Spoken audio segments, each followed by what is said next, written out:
Let me talk to you about string type. String type is a little different from all the other data types that for the simple data type we talked about, for the an integer and a double. But the program, you have to identify this in the library file if you're planning to use the string data type in C++.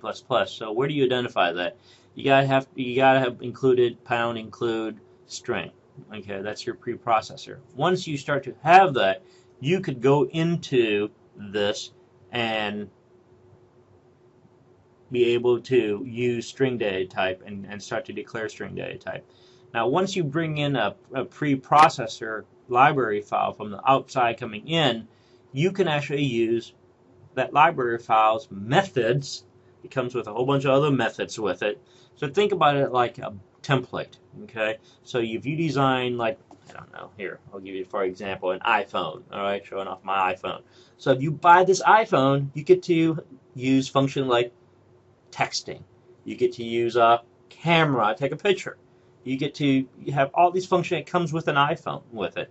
But all these functions that comes with an iPhone, besides making the call, and you can play games, all these apps on there, they have different functions on here. Now that's what we're going to talk about is when you look at the string data type, you can actually have functions of how long it is, the length of it, or its positions in the string, and you can manipulate the strings with it.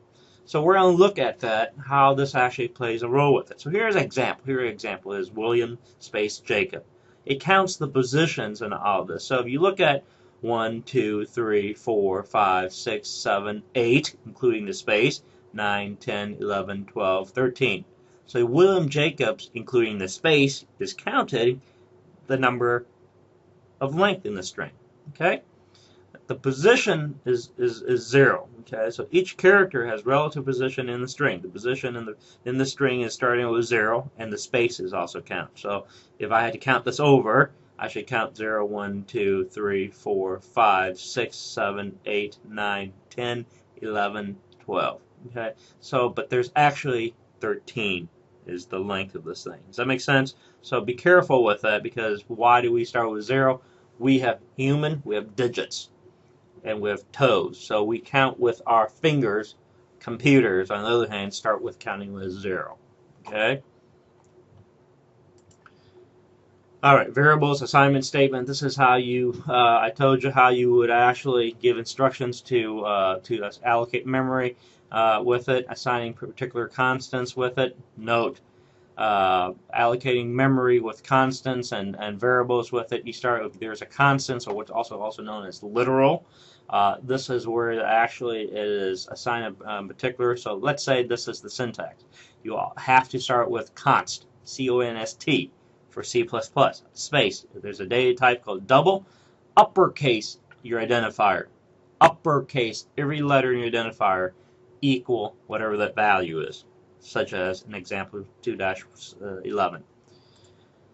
Here's another variable allocation with it. We talked about data type identifier. You can declare if it's all the same data type. So for example, double, space, amount due, comma, charge, comma, all that. You could use the same type of identifiers with it.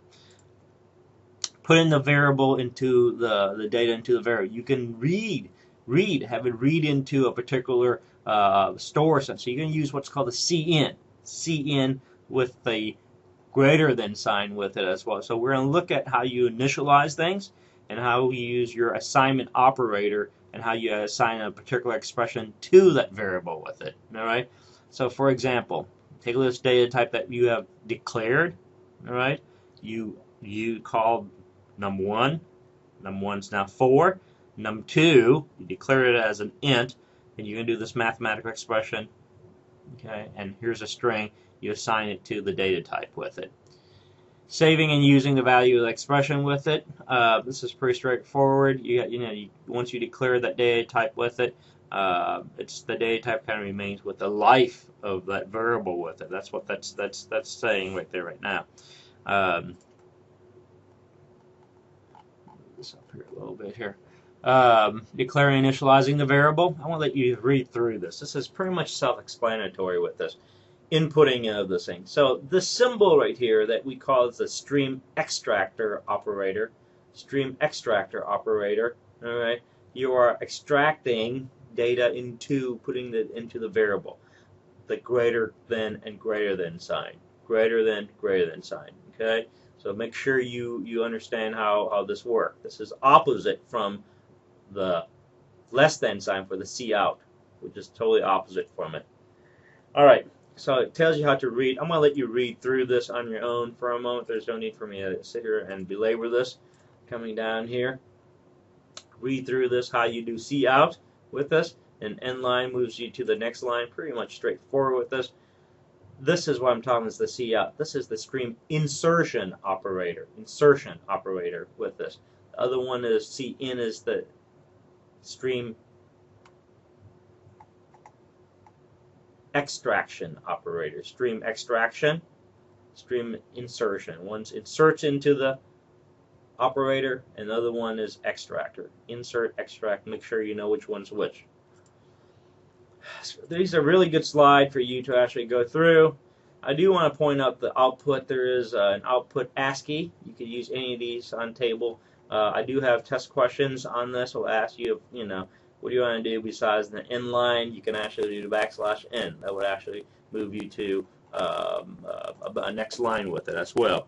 Let me hit F10, pause this.